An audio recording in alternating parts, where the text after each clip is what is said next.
Look at your hand, the one you might be holding your phone with right now. The cells in that skin will completely replace themselves in 3 weeks. The lining of your intestines renews itself in a matter of days. Even your bones, the part of you that feels hardest and most permanent, will rebuild themselves atom by atom in about a decade. Some cells chewing away at old tissue, others laying down new, and none of them ask your permission.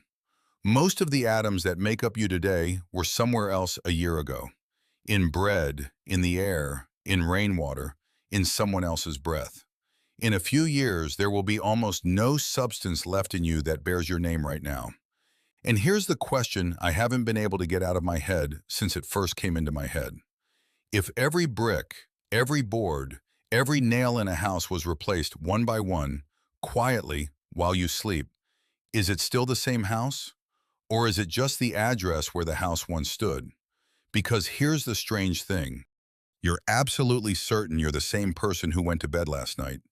You had exactly the same certainty when you were 7. And that 7-year-old has almost no atoms in common with you today. Almost no cells in common.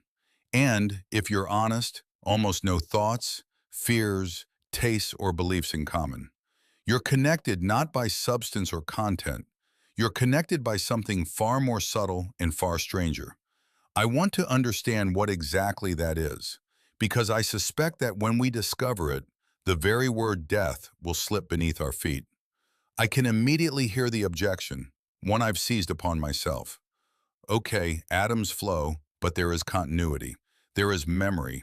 I remember myself as a child, therefore I am that child. Sounds reliable. Only memory is leaky. It is built anew every time you access it. You don't remember that childhood morning. You remember how you recalled it last time. A copy of a copy of a copy, and the original is lost so long ago that there is nothing to compare it with. If your eye rests on memory, then it stands on sand that itself is constantly shifting. What really knocked me off my feet was found in a small book by the 18th century Scotsman David Hume, a treatise of human nature. Hume does something merciless. He says, look within. Right now, try to catch that very self, that center, the one who looks out from behind your eyes. And what do you find? You find a thought, a sensation of warmth or cold, light, boredom, irritation. You always stumble upon some concrete experience, but never the one experiencing it. Hume writes bluntly, he can never grasp himself without some perception, and never observes anything but the perceptions themselves. The self, it turns out, is not a thing.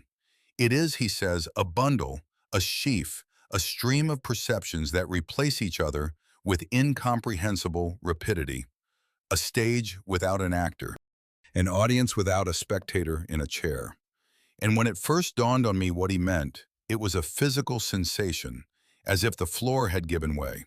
Because if Hume is right, and more than 2,000 years before him, the Buddha said exactly the same thing, using a single word, anatta, no self, and we'll get to that later, then that you're so afraid of losing, that hard core inside that must die when your heart stops, is already gone. Not, will not be someday, no, and it seems never was. I know how it sounds, like a cheap trick, a play on words to titillate and rack up views. Stay with me, because this is where the truly weird stuff begins. If the one who could die never existed as a separate thing, then what exactly happens at the moment of death? What ends if it never began as a thing? And here's a thought that still makes the back of my neck go cold. Perhaps what you truly are can't be killed. Not because it's eternal and sacred, but because it was never a thing enough to disappear. To see this clearly, we first have to dismantle the most obvious, the closest thing in the universe. The feeling that there's someone right here, behind your eyes. Close your eyes for a second and look for who's behind them. Not a name, not a face on your passport, not a picture of yourself. The very point from which you're looking. Where is it? It seems as if somewhere here, a couple of centimeters behind the bridge of your nose, in the warm darkness of your skull, sits a small observer, a tiny pilot to whom your eyes feed you images, your ears feed you sounds, and who watches and makes decisions. We all feel this way. This sensation is so basic that it's as difficult to notice as it is for a fish to notice water. Philosopher Daniel Dennett, in his book Consciousness Explained, gave this illusion a name, and it's devastatingly accurate: the Cartesian theater. A small hall inside your head, a screen onto which the world is projected, and someone in a chair watching this screen. There's just one problem. There's no auditorium, there's no chair, and no one to sit in it. Follow the very idea of an inner spectator, and it crumbles in your hands. If there's a tiny person inside you watching the screen of consciousness, then it must have its own screen and its own smaller spectator. And that smaller one, an even smaller one, and so on, bottomless, a nesting doll of observers, receding inward to infinity. Philosophers call this the homunculus regression, and this isn't a pedantic nitpick, it's a fatal diagnosis of intuition itself. You can't place an observer inside because then you'd have to explain the observer within the observer, and so on forever. At some point, you have to say something terrible out loud. There is no observer at all. There is only looking. There is a process that illuminates itself, and there is no one else there. The brain desperately resists this. Mine resisted for weeks, because the sense of a single I sitting at the helm and running everything is too convincing, too smooth, too continuous.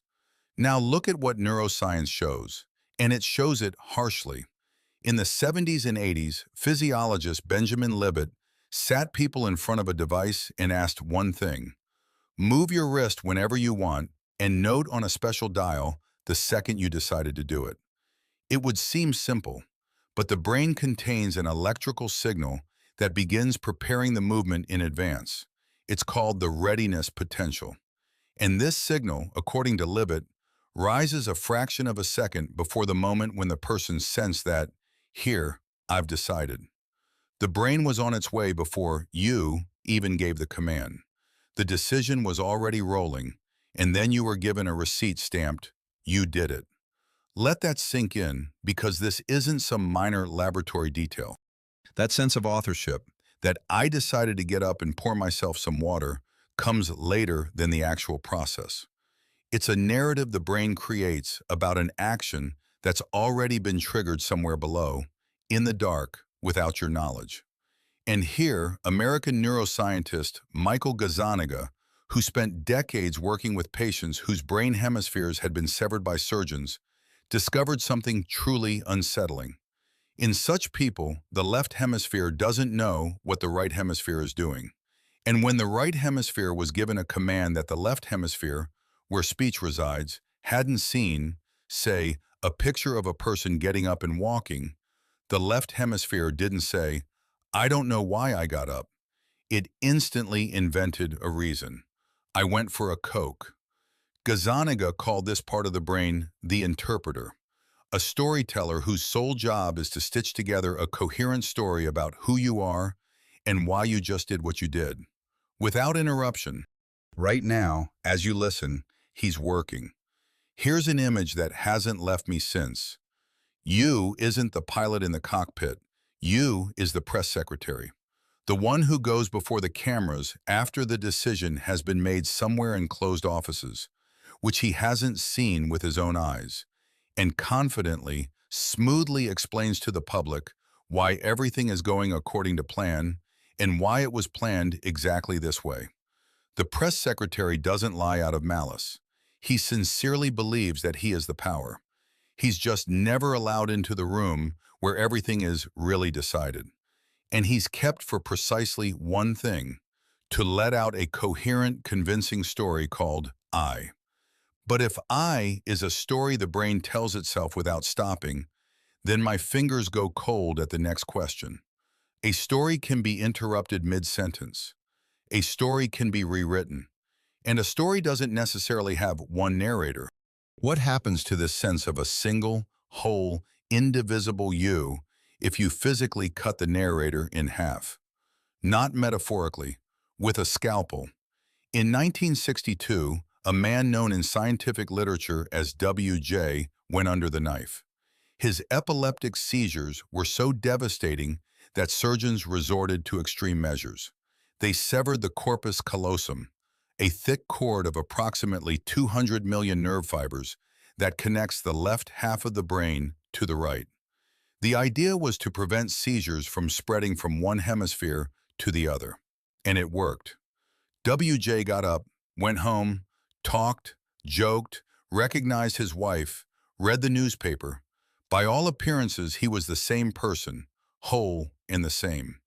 And then, in the lab of Roger Sperry, who would later receive the Nobel Prize for this work, something was discovered that still baffles me to this day. Vision is structured in such a way that the left half of each eye sends an image to one hemisphere, and the right to the other. In a normal person, the hemispheres immediately share what they see via the bridge. In a patient with a severed bridge, there's nothing else to share.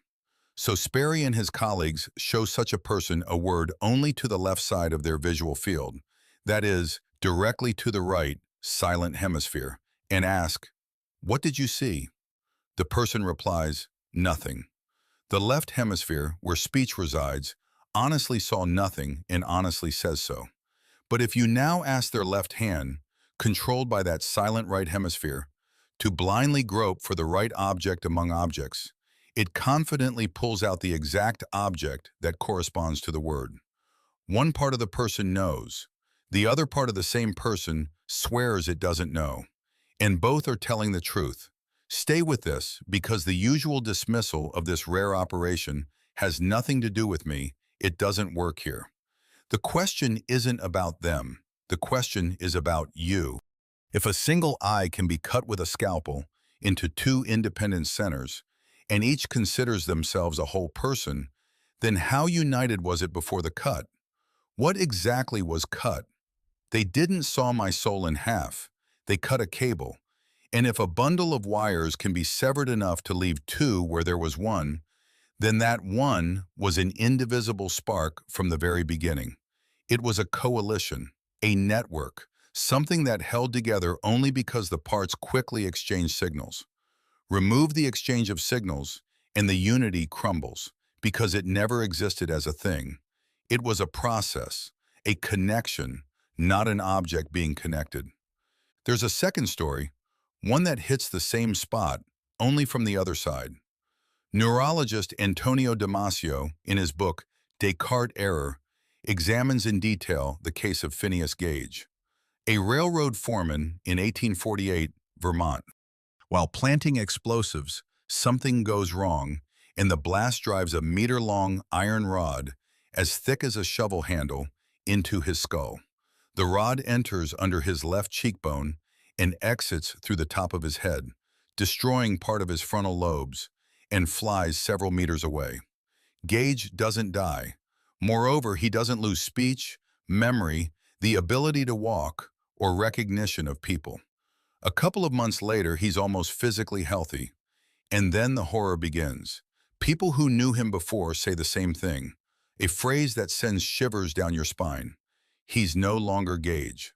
The calm, responsible, reliable man has become impulsive, unrestrained, rude, and fickle in his plans. The body is the same. The memory is the same. The skills are the same, but the person is different. Consider what this means. Personality wasn't a passenger in the brain, a thing that could be wounded without harming the brain itself. Gage didn't hide inside, unharmed, suffering from his body's failures. That particular version of Gage, that calm, reliable character, simply stopped being produced because the piece of tissue that produced it had been torn out. Personality isn't a thing that uses the brain. Personality is what the brain does. Damage an organ and character changes, not because the person is trapped by the malfunction, but because the old person is no longer available. And here's where it all comes down to, and I say this, clearly aware of how wild it sounds. You are not a thing that exists. You are something that happens. You are a verb masquerading as a noun. Take a candle flame. It looks like an object. It has a shape. You can point to it. You can give it a name. It's there, held on by the wick. But a flame is not an object. It's combustion. It's a process that holds its shape only as long as the reaction continues. There is no constant substance in it, not for a second. Gas flows in, gas burns, light goes out, new gas flows in to take its place. You look at the flame, and there is no flame object there, only a continuous transformation to which we have given a name and a finger to point to. And this is what takes my breath away. What if you are exactly that same flame? Not a candle, not wax, combustion itself. If so, then the truly interesting question isn't even what happens when the flame goes out. The interesting question is something else, and it's far more frightening. If you're a flame, not a candle, can you be transferred to another candle? And will you still be yourself if someone decides to light two candles from you at once? Here's a machine that keeps me awake, and I didn't invent it. In his book, Reasons in Persons, philosopher Derek Parfit asks us to imagine a teleporter. You enter the cabin on Earth and press a button. The scanner reads the position of every cell, every atom, down to the last, tiniest detail. And in the process, it destroys your body. Here, all that's left of you is dust, and the information flies to Mars at the speed of light, and there, a few minutes later, the machine assembles an exact copy from local carbon, hydrogen, and oxygen. The same atoms in the same positions, the same scar on your lip from your morning shave, the same half-thought-out thought that was in your head when the scan was made. The copy opens its eyes on Mars, remembers entering the cabin on Earth, and feels completely, seamlessly itself. The question is simple and yet terrifying. Was it you who made it this far? Or did you die on Earth and someone wakes up on Mars who simply believes they are you? Most people, after thinking, say, "No, it wasn't me. They dismantled me for atoms.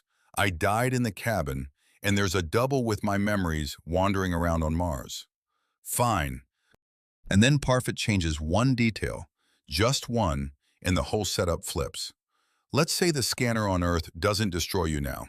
It reads, sends a copy to Mars, and you're left standing in the cabin, alive, whole, with a faint scent of ozone in your nose. Now there are two of you. The one on Earth is obviously you, since nothing interrupted your experience at all. You were standing there blinking the whole time. And the Martian, it turns out, is a double. But wait, this Martian is exactly the same as in the first case, where everyone agreed it was you who made it. What changed about him? Nothing. Only one thing changed. Is there a second copy left somewhere? And it turns out to be wild.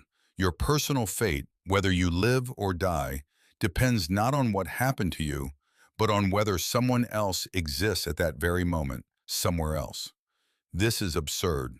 And Parfit says, yes, it is absurd, which means the question itself is wrongly posed. Let that sink in, because Parfit's conclusion is quiet and therefore all the more deafening. He's saying that "I will survive" or "I will die" isn't some profound, ultimate fact about the world. There's no hidden label in the universe stuck to one of two people with "this one is the real one, that one is a fake" written on it in gold.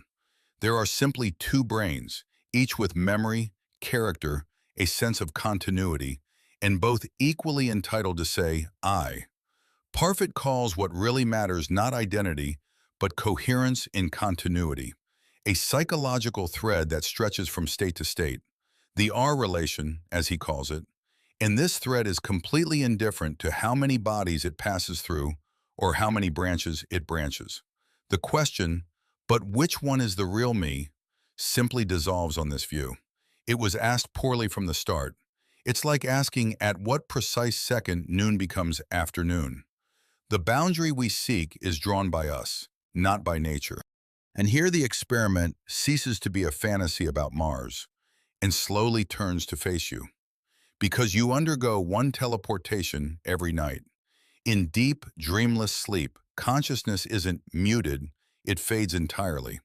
There's no you there at all, no experience, Zero, a black abyss, a hole in existence from which you can't remember anything, because there's nothing to remember, no one was there.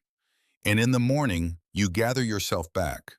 The one who opens their eyes has inherited the memory and character of the one who closed them yesterday, and therefore doesn't doubt for a second that they are the same person. But the connection between evening and morning is exactly the same as between an earthling and a Martian. Not a solid string of consciousness stretching across the night, but the transfer of a pattern across the abyss. Every morning someone emerges from nothingness, someone who believes they are the same as yesterday. And you call this someone yourself, get up and go brush your teeth, without a moment's doubt. Parfit himself wrote that when he truly understood and accepted this, something strange and almost illuminating happened to him. Previously, he said, his life seemed like a glass tunnel, through which he moved ever faster with each passing year, with darkness at the end. When he shifted his perspective on what constitutes personality, the walls of this glass tunnel disappeared. He began to live, as he put it, in the open air. The difference between his life and the lives of others didn't disappear, but it diminished, and other people became closer. And death, his own death, no longer frightened him as it once had. This comforts and frightens me in the same breath. It comforts me because if I survive is a poorly posed question, then I will die begins to crumble at the same seams. It's frightening because the price of this consolation is this: admitting that the solid, unified you cling to, floating through time, never existed. There's a chain of patterns, each slightly different from the last, each taking up the baton and swearing they are the runner. But Parfit, for all his boldness, left something untouched. He dismantled the owner of experience. He showed that there is no owner of experiences, that there are only experiences themselves, flowing and branching. And he sidestepped a more difficult question. Why is there any experience at all? Why is there any light within, capable of being carried and branching? We will now approach this final, darkest door. And beyond it, I warn you frankly, I have no answer. There's one question that stops the entire science of the brain dead in its tracks, like a horse at a precipice. Philosopher David Chalmers formulated it in the early 1990s, and he did it so clearly that it's impossible to unsee. He called it the hard problem of consciousness. See the difference. There are easy problems. How does the brain distinguish wavelengths of light? How does it store memories? How does it direct attention? How does it pronounce the word I? They're easy not because they're simple, but because we at least know what form the answer is we're looking for. The circuit, the mechanism, the wires, we'll untangle them sooner or later. But the hard problem is this: why is all this accompanied by an internal experience? Why doesn't processing light with a wavelength of 700 nanometers simply happen in the dark, silently, like counting on a calculator, but is felt from within as read? Where does this, what it's like, come from? What it's like to be you right now? Stay here for a second. It's very easy to slip past this, not noticing the abyss beneath your feet. Imagine a device that does exactly what you do. It pulls its hand away from the fire, says, "Ouch, that hurts," winces, and remembers not to touch anything hot in the future. Inside, there's not a single glimmer of emotion. Total darkness, like a switched-off television that somehow manages to project the right image and the right words. Philosophers call such a creature a zombie, not in the horror movie sense, but in the strict sense. It behaves exactly like a human, but there's nothing burning inside. No one's home. And that's the horror. Nothing we know about neurons today explains why you're not a zombie. Your entire behavior, all your chatter about feelings, can basically be described as the workings of a very wet and complex machine, without even mentioning emotion. And the experience hangs on this machine as something superfluous, uninvited, inexplicable, and at the same time, it is the only thing you are truly sure of. And here, at the very edge of the cliff, comes the turning point for which this entire conversation was set up. Consider everything we've discussed. Hume peered inside and found no I, only current experiences. Dennett, with the homunculus regression, removed the observer from the room, leaving only the naked gaze. Gazzaniga demonstrated that the sense of authorship is a story stitched together after the fact. The split brain proved that the unity of the I is a coalition of wires, not a spark. Parfit demonstrated that personality is a transferable pattern, not a substance, and that the question, will I survive, is ill-posed. Put it all together, and you'll be left with a single fact that has survived the entire analysis. Not, I exist, but this, experience occurs. Experience exists. The light burns, and this light has no owner. Now here's a thought that sends shivers down my spine, and I honestly don't know if it's wisdom or a beautiful trap. We always imagine death as someone disappearing. Someone was there, they burned, then they stopped burning, leaving a void where they stood. But if there was never anyone inside, if there is only an experience without an experiencer, only a burning without a candle, then what exactly is extinguished at the moment of death? You cannot subtract from the world someone who never existed in the world as a thing. The I, whose future death wakes you in terror at 4 in the morning, will not live to see your death. Not because it will die prematurely, but because it is already gone, right now, at this very second, while you listen to these words. There is nothing to fear, not because you are eternal and invulnerable, but because there is no one to cease to be. And here's what's astonishing.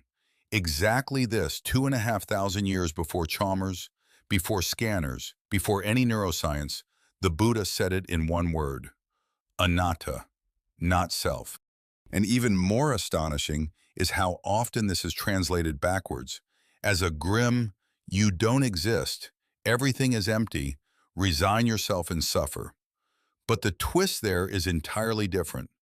Clinging to a solid separate I, which must be endlessly guarded, fed, dragged through time, and saved from death. That's what the Buddha calls the root of suffering.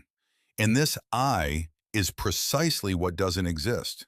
What you so frantically guard is a mirage, added to by that same brain interpreter, the narrator from chapter 3. And when you see through the mirage, the grip with which you cling to life out of terror of losing it loosens just a little, a finger's breadth. So are you immortal after all? I promised this word back in the first chapter, and I'm not taking it back. Only now it means something completely different than what you initially expected.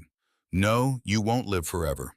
No version of you floats through time, safe and protected. Immortality is different here, colder and stranger. You can't be killed because there is no separate thing for death to enter. There is an experience ignited in this body now, just as it ignites in billions of other bodies, and as it ignited in everyone who lived before you. And none of these lights belongs to anyone. And that's where I get stuck, because if there is one light and many candles, then I'm left with the question that holds everything together. This light in you and this light in me, is it really the same light? Or are there as many of them as there are of us? It is to this fork in the road, the darkest of all, that we now come. Cup your right and left palms, scoop up some seawater, and lift it up. Is that a wave in your hands? No, the wave is still there, in the sea. It rolled to this very water a moment ago, lifted it, lowered it, and moved on toward the shore. And what you have in your palms is simply water, the same as it was before the wave. A wave doesn't carry water with it. A wave is a form that runs through water, borrowing some molecules for a moment, releasing them, and immediately borrowing more. You can't catch a wave in your palm. You can only catch the water through which it is passing at that moment. And here's the question that underlies everything we've been working towards for 5 chapters. What if you are a wave, not water?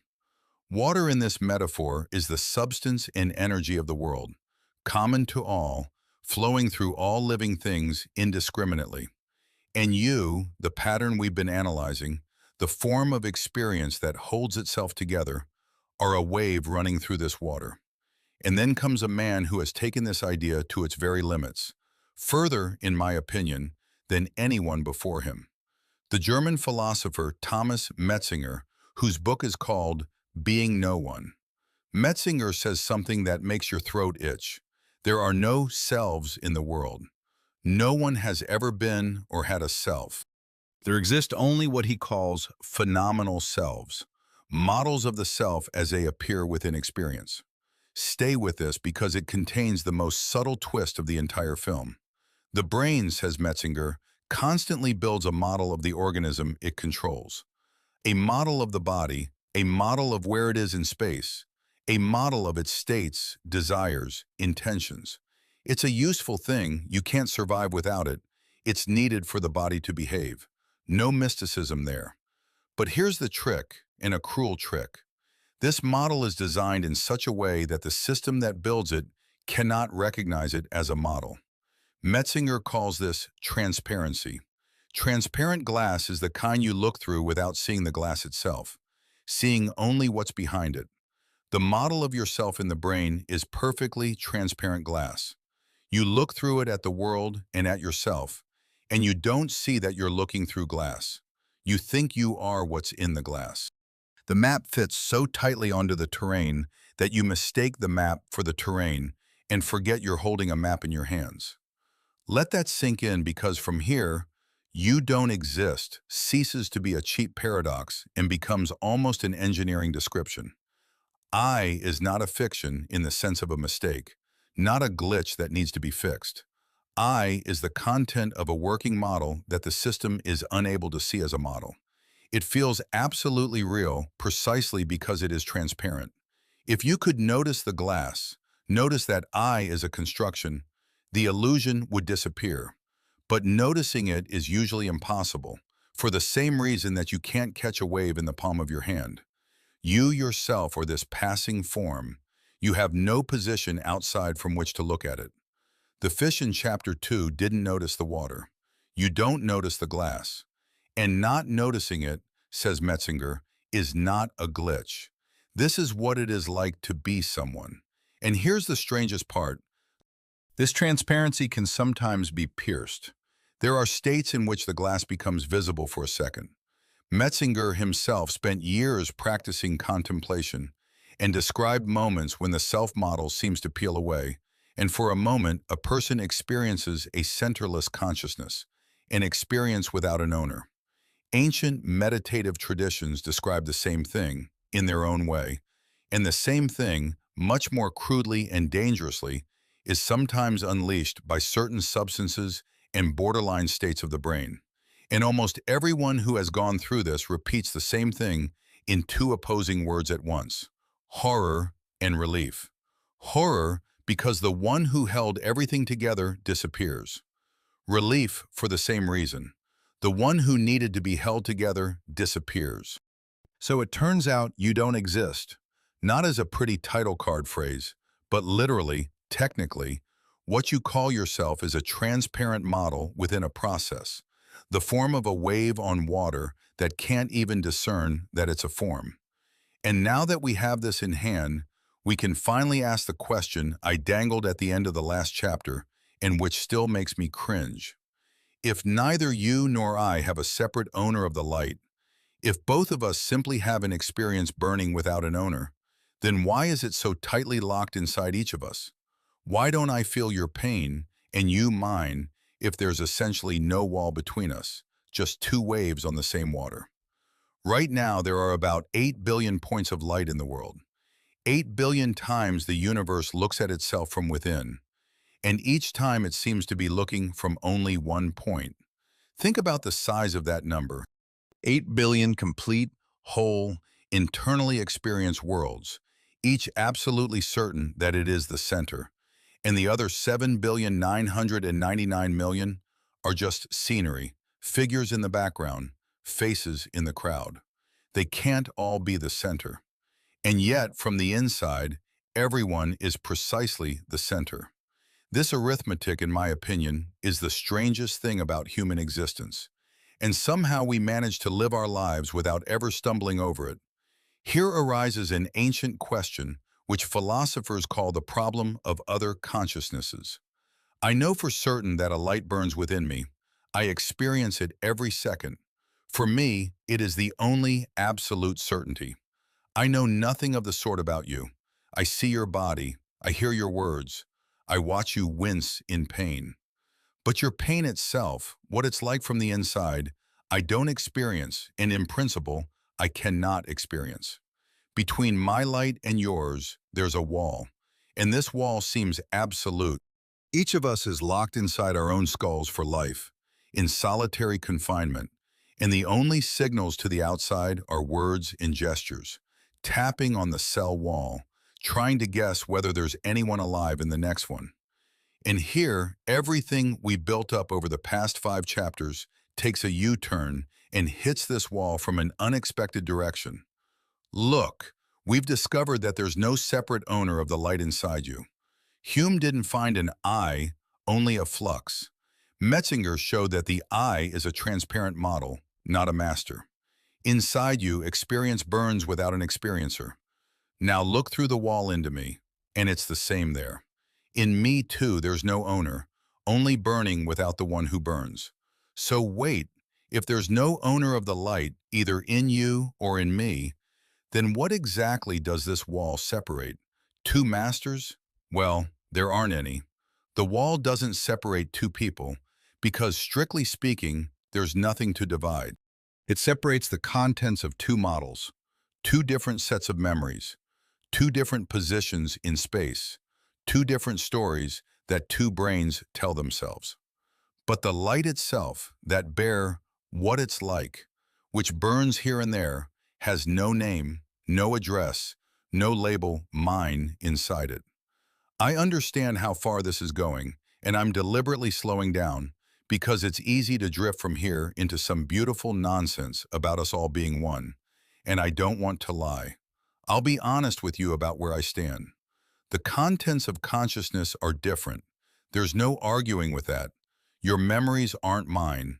Your pain doesn't appear in my head. And in that sense, there are certainly many of us. But the philosopher Thomas Nagel, in his famous work with the simple title, What It's Like to Be a Bat, pinpointed something independent of this multiplicity. He showed that consciousness has a side that can't be captured by any external description.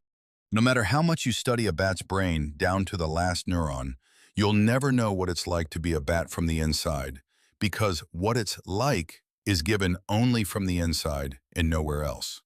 And this, what it's like, the very fact that there is something from the inside at all, is the same kind for you and the bat, for you and me. Everyone has their own content. But anything inside at all isn't your personal property. You didn't invent it. You just found yourself in it. Then death reveals another facet, and this facet is silent.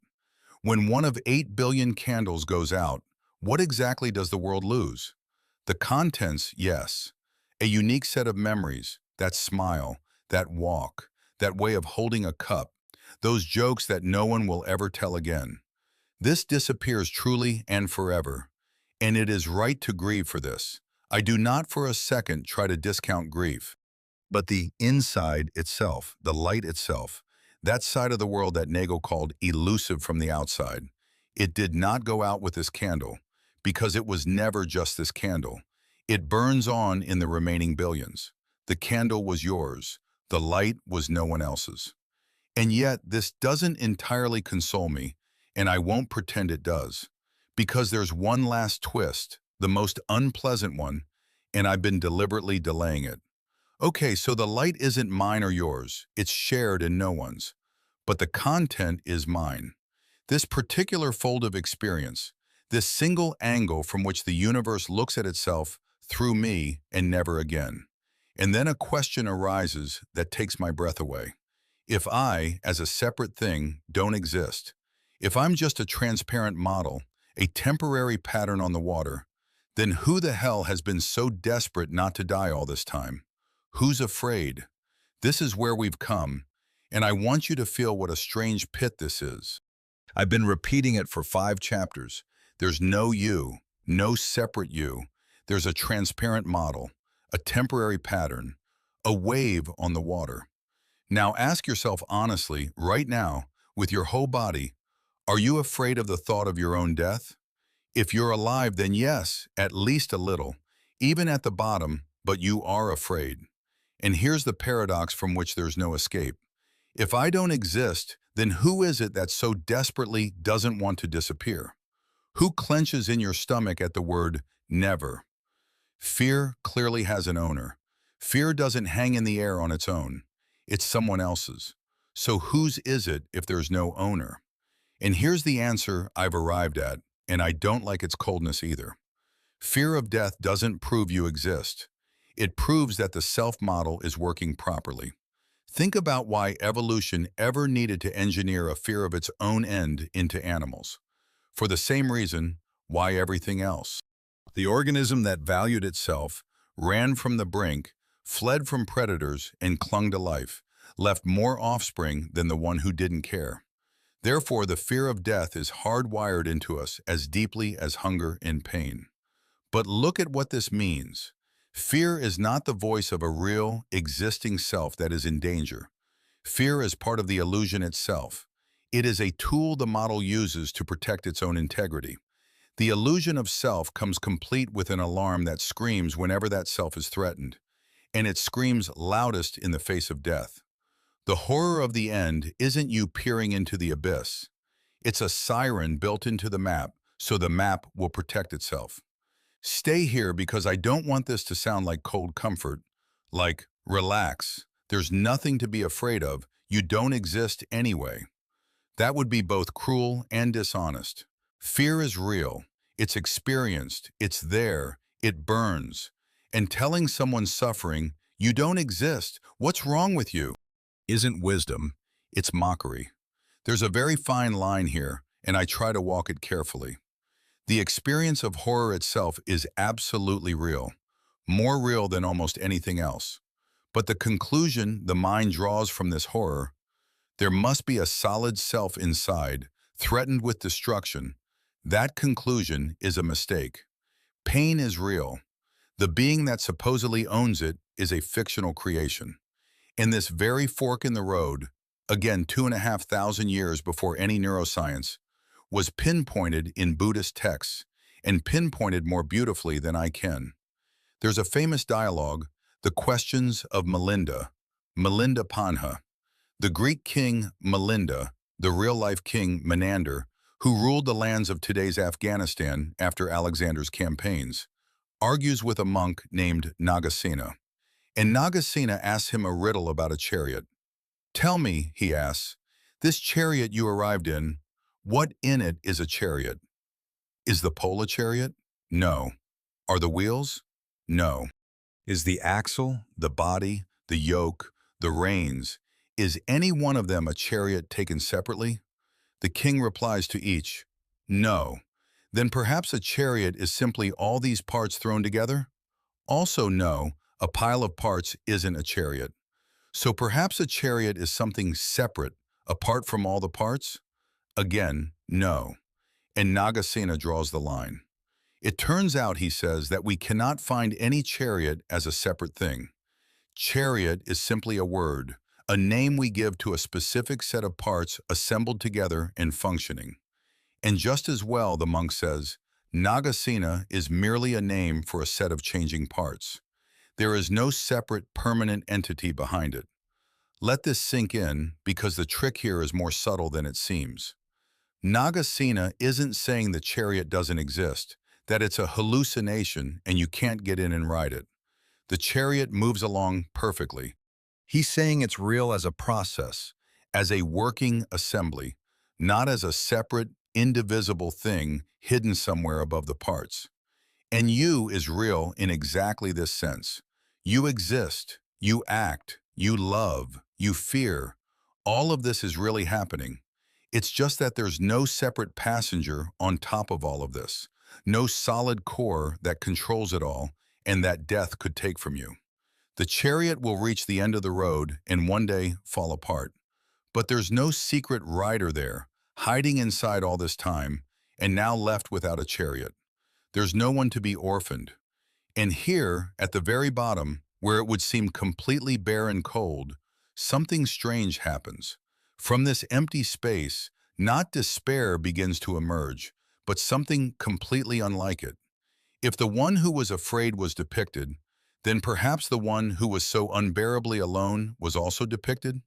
8 billion solitary confinement cells from the last chapter. What if the walls between them are the same material as the rider in the chariot? Also real as an experience and also unreal as a thing. And it is at this most unexpected turn that I want to stop, because what follows is the little in this whole story that resembles light rather than an abyss. Two people are looking at the same sunset. They stand shoulder to shoulder, silent, seeing the same sky. And yet, each person sees their own sunset from their own vantage point, with their own eyes, through their own memories of all the previous sunsets. And these two sunsets will never overlap perfectly. There it is, the wall we were banging our heads against 2 chapters ago. But now ask it differently. What does it take for a wall to exist at all? It takes two people. It takes two separate things that it separates. And we've just discovered, slowly and stubbornly, that neither you nor he has a separate thing inside. So what stands on either side of this wall? I approach this very carefully, because right here begins the territory where it's easiest to tell a beautiful lie. You could wave your hand and declare, "We are all one. Separation is an illusion. Embrace." I don't believe in this just as a slogan, and I'm not selling it to you. The contents of consciousness are truly different. I've said this before, and I'll repeat it. Your pain doesn't appear in my head. Your memories are not mine. And in this sense, there are truly many of us. The wall between the contents is real. But I'm not talking about the contents. I'm talking about the supposed owner behind the contents, the rider in the chariot, the master of the light. He is not on either side of the wall. And so, the wall as we imagined it, the partition between two eyes, separates what doesn't exist. It separates one ownerless flash of experience from another ownerless flash. Light from light. But not me from you, because neither me nor you, in the solid sense in which we experience them, lies under experience. And here comes a quiet reversal. The one I now understand was the whole point. We've been walking this entire way as if we were dismantling ourselves for the cold truth, and paying for it with loneliness. Look, you're gone, you're empty, alone in the darkness of your skull. But turn it around. If that separate you isn't there, then the absolute loneliness you attributed to it isn't there either. Loneliness, after all, requires one thing: someone cut off. And if, strictly speaking, there's no one to cut off, then there's no absolute isolation. The same emptiness that took away your solid self also, with the same movement, takes away the wall around it. You can't be locked in solitary confinement forever if, upon closer inspection, there's no one inside. And again, it's striking that this isn't a new idea, not a neuroscience discovery, but very old knowledge, simply expressed in a different language. Return to the word we started with, the Buddhist anatta, no self. In texts like the Dhammapada, this isn't dry metaphysics or a reason for melancholy. It's a direct cure for suffering. The logic there is simple and merciless. All suffering stems from a grasp, from clinging. I cling to this I, which must be guarded, elevated, protected, dragged through time, fenced off from everyone else. And it is precisely this grasp, this wall that I build around my separate self, that keeps me isolated. To see that there is no one behind the wall, that there is essentially no one to guard, means to allow the grasp to loosen. And then, these texts say, what happens is not a fall into emptiness, but the opposite. The distance from other people collapses. When you stop so desperately protecting your separate self, others cease to be a backdrop to your one true life and become the same flashes of the same light. Remember, Parfit wrote about exactly this, that dry Oxford philosopher with the teleporter, the least mystic-like of all. When he truly stopped believing in a separate I floating through time, he said the walls of his glass tunnel disappeared and he emerged into the open air. And most importantly, he noticed other people became closer. He became less concerned with the rest of his own life and more concerned with the lives of others. This isn't a pious pose, not a must be kind, it's a direct consequence. If the boundary between you and me doesn't lie in the very nature of things, but is drawn by the same hand that drew the rider in the chariot, then caring for you ceases to be a sacrifice I make at my own expense. Because that rigid self, to whose detriment it comes, also turns out to be drawn. So this whole road, which for so long has led downwards into emptiness and cold, at its final turn goes in a different direction than I expected. Not to, you're alone and you're not here, accept it, but to something almost unbearably simple. You don't exist as a separate thing, and therefore you're not cut off. The light within you isn't yours, and therefore it doesn't go out with you. The wall you've been banging against all your life is made of the same fog as the prisoner behind it. And yet, I still don't want to end on this bright note because it's too smooth, too much like a ready-made answer. And I promise myself not to lie to you with consolation. There's one thing left, which I've put off until last, the quietest and the most difficult. Not about whether you exist or not, but about what to do with all this knowledge tomorrow morning when the alarm rings and someone who isn't there still has to get up and live the day.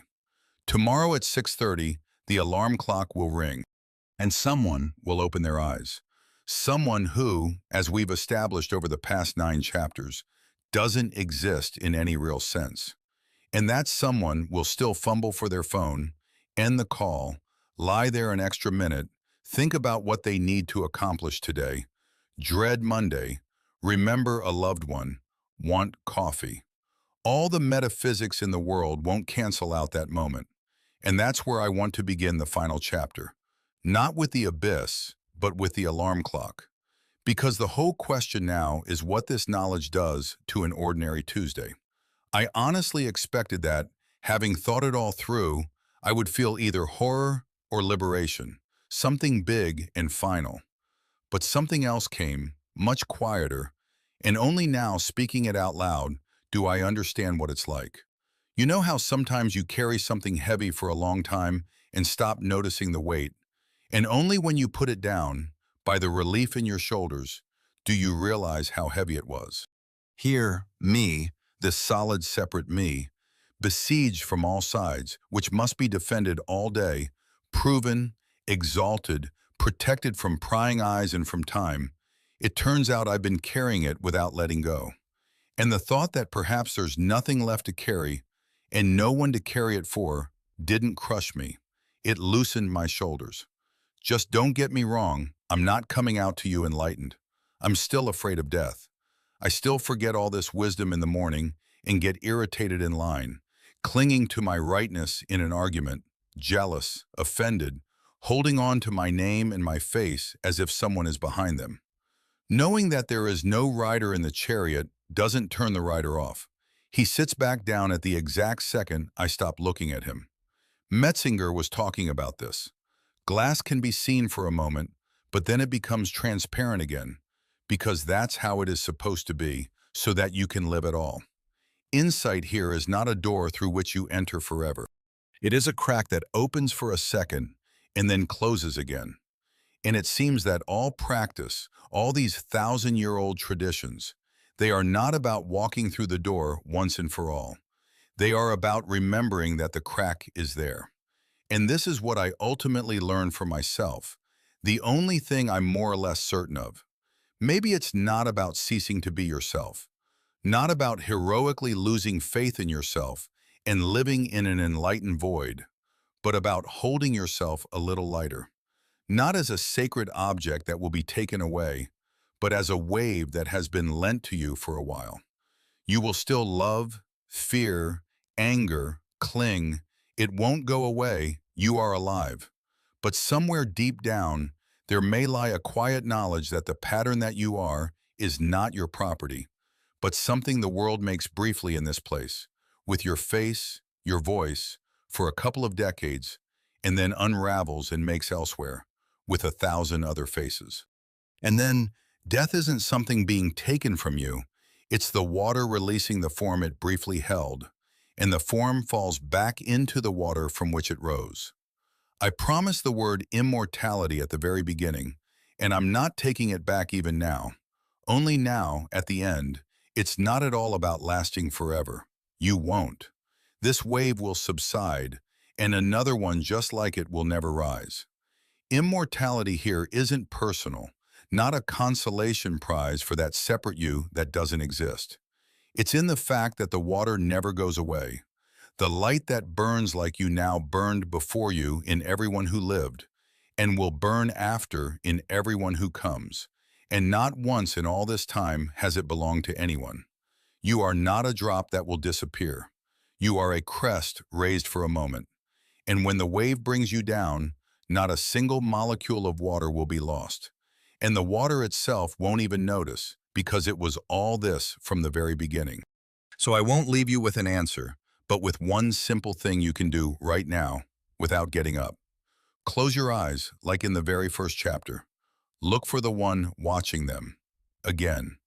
And the very moment you catch yourself unable to find them, that there's only watching and no one watching, don't be afraid or happy, just stay there for an extra second. Listen to the breathing of the body you habitually call your own. Someone is listening to this breathing, and that someone isn't there. And still the breathing goes on, evenly, on its own, in the darkness, belonging to no one. A flame that has searched its entire life for its candle and never found it. And yet, it burns.